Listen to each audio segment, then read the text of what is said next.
Every year, the Fix team prepares for what they hope to be the best whitetail experience of their lives. And the big 9 is down. I cannot believe it. Sometimes they get a taste for something different. That Fix just takes a little something extra. Thank you, Lord. Thank you, Lord.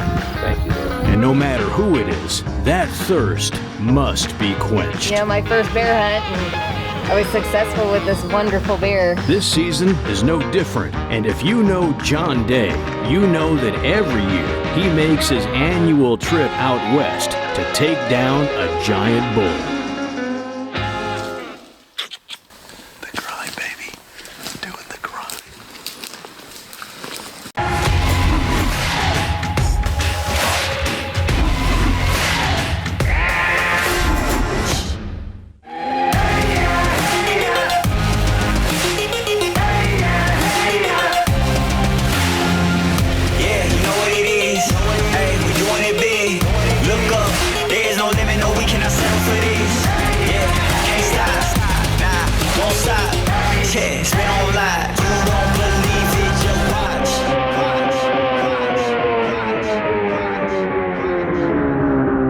Well, it's exactly a week before we leave on our elk trip. Richard here is going with me this year, or I'm going with him, whatever you want to call it. But we're out here doing kill shots, quick scenarios, just like we would if we was out in the bush in the mountains going for elk. So we're going off the blue stakes, going, usually you're shooting a distant shot out there. So shot really good today. This is our second round, and we're just doing scenarios. So we are ready. I got my APA, and it shot lights out today. HHA sight. I love this sight. This Tetra is absolutely the best sight that I have ever had, period. I even got an HHA rest, and this APA, man, this is my third one. Best shooting bow I've had. One thing about John Day, when it comes to his western trips, it's never just about him. He loves to share the wealth and see just how many species of animals his team can take. This year was different. Instead of going straight to the elk hunt, we stopped in South Dakota. I didn't have a tag, but a longtime friend and a gentleman that works for me named Aaron Huffman, he has also went out and filmed numerous hunts for me. Anytime I've ever asked him to come out, hey, would you come film me? He's been right there, Johnny on the spot. He's just been a wonderful asset to the team. Getting out west is now a tradition for John Day, so making sure everyone is prepared is a top priority. But no trip is immune to the challenges that life can throw at you in the blink of an eye. So we get a week before the hunt, and I actually have an injury. I severed my tendons in one of my fingers. We won't go into the details of how John injured his finger, but we will say it's a given that the finger is pretty important when it comes to shooting a bow. Nice shot. Thank you. Stacy, which species of animal is your dream hunt? I would really love to go on an elk hunt. I'd have to say mine would be an elk hunt. Reason being, I just think of that bugle. Back in the day, remember we used to go driving around, call, they would bugle back, and something like is so exciting about that, I think. It's like turkey hunting on steroids. That's gotta be it's gotta be intense. John Day is living the dreams of many when it comes to hunting elk, but with his recent injury, that dream could prove difficult. I was worried whether I was gonna be able to hold a bow or not. Regardless if John would be able to hunt himself or not, it doesn't take much effort to hit record on a camera, and he has two friends itching to get their first out west kills. 2023 elk hunt is on its way, underway. Can't believe it's here. We're going straight back to where we went last year, Montana Mountain West Outfitters. But along the way, a little twist this year. Instead of us getting a little R&R, we're gonna stop at South Dakota because Richard's got an antelope tag and so does Aaron. So Aaron filmed the whole hunt last year at Montana Mountain West Outfitters, and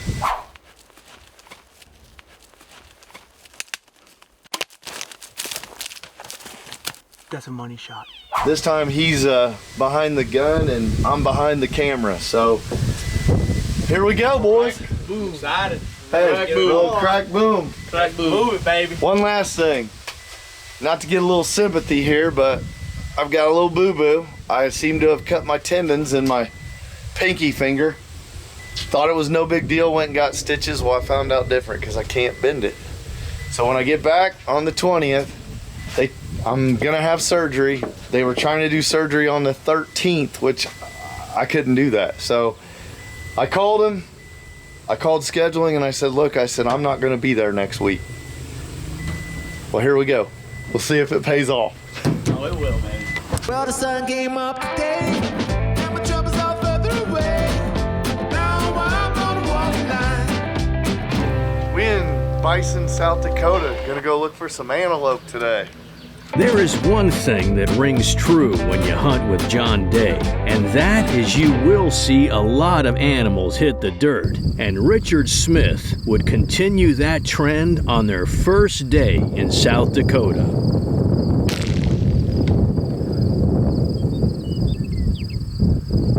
He's dead. Thank you, John. He's dead. Was that your first big game animal? That's my first big game animal. Thanks for John Day behind the camera. JB, Aaron. Congrats, brother. Thank you. Thank you, Lord. Thank my wife. Super thankful. Very blessed. And thank you guys for coming. Now it's Chachi's time. One day, one down. And this trip is just getting started. We did that the first day, and then we went right into the second day, which was Aaron's last day, and then we had to move on, and we get an encounter with a good antelope. Oh, gotta get him used to the dot on him.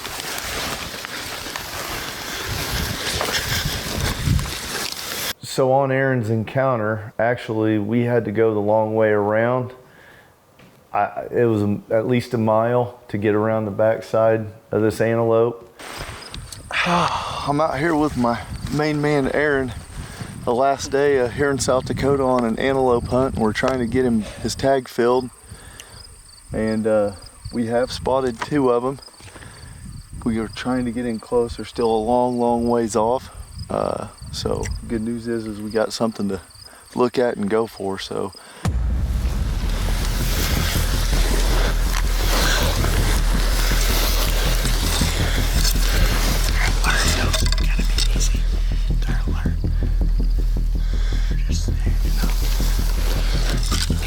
Sure enough, right where we crawled up, where we could crest the hill to see, the antelope is right there at 50 yards.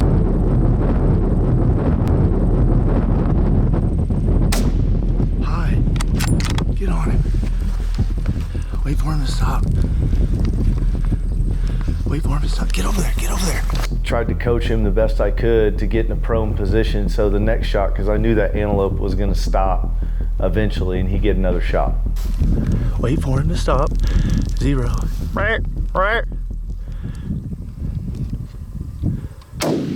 Yeah! Yeah, Chachi. Let's go.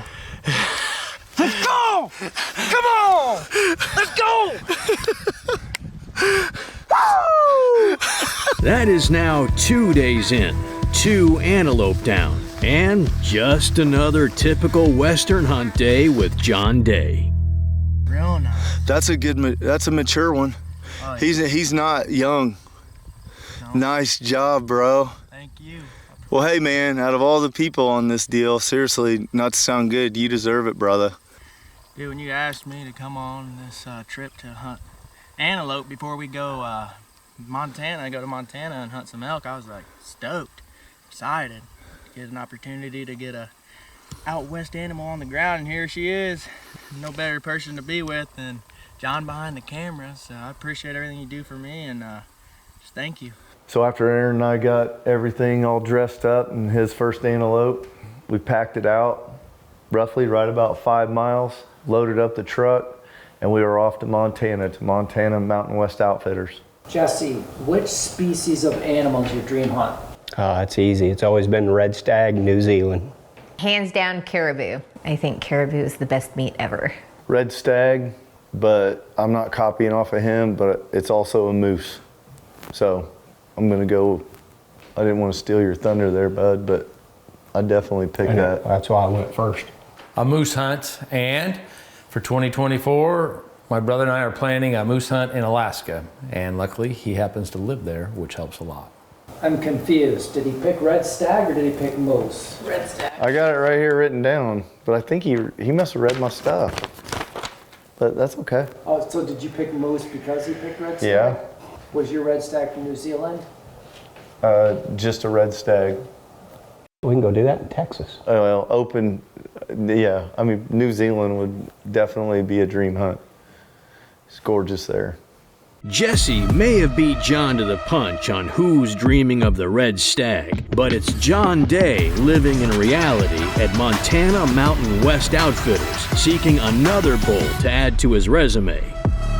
Well, we're here. We've arrived in Montana and we're pulling up right now to Montana Mountain West Outfitters. And I'm psyched, man. I got one little issue. I got a injured hand right here with a torn tendon, but I can still shoot my bow. So it's just my pinky straight. But that's good, that's straight okay. Pinky. Yep, wasn't gonna let a pinky keep me from hunting, so here we go. John was not going to let a little finger injury stop him from at least trying for a bull, but Mother Nature might. So we arrive in Montana and it's unseasonably hot in the 80s. They had record rainfall all in the off season during the summer, and there was just literally grass everywhere. So a lot of the ranchers left their cattle up in the mountains where we normally hunt. Trekking on foot for miles into the mountains in 80 degrees and working not to disturb the rancher's cattle takes real dedication. Wherever we went, whatever drainage we walked into, there were cattle, and then of course when we walk in, they see us, they spook a little bit, and we had to be really careful about the way that we went about and where we went and what we did, and it made it very difficult. But if anyone has the gall to do it, it's John Day. John, that baby's coming right next to us. Don't move, don't move. Look at that. What?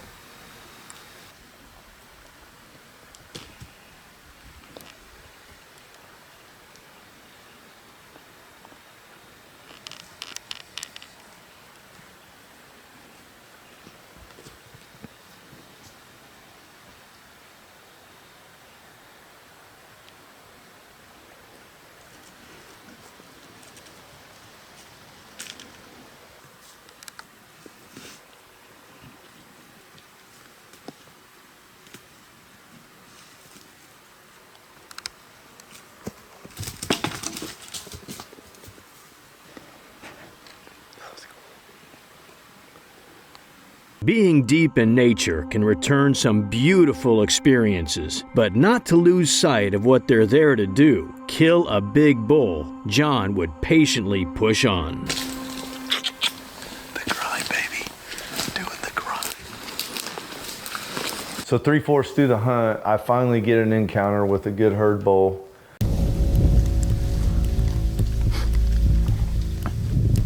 Range that one right there. How far is that? 100. If he stops there, you can. Okay, he's right at the trees. He's even coming over a little closer, John.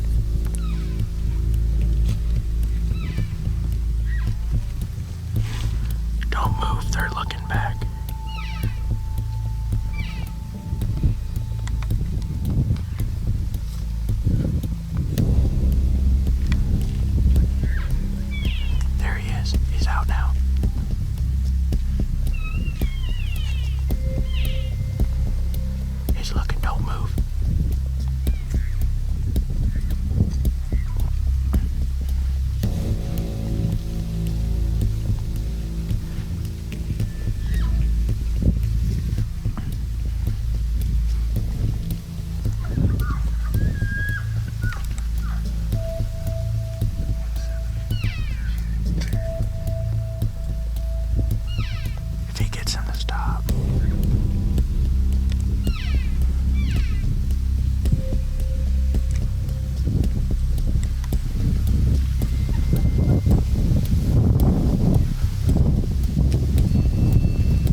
set up on him perfect, and it just didn't quite work out.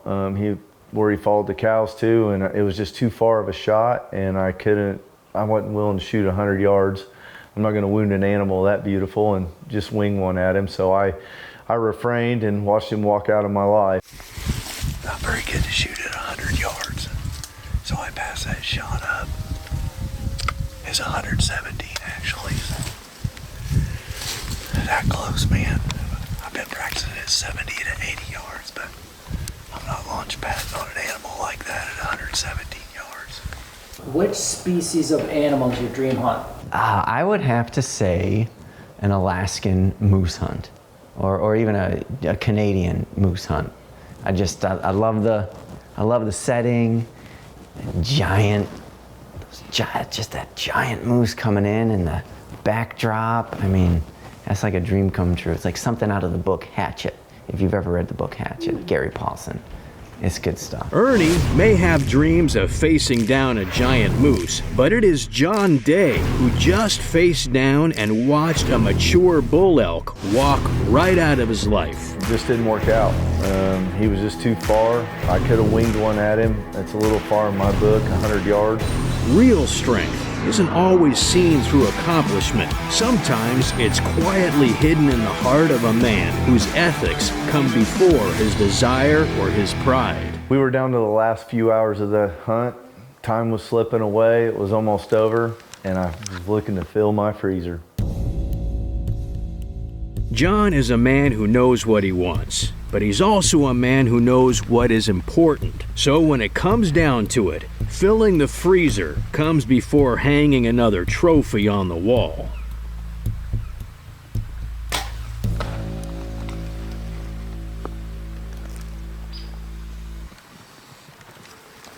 I smoked her, baby.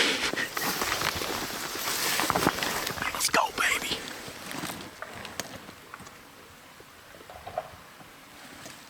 There she down. To a 12 fruit.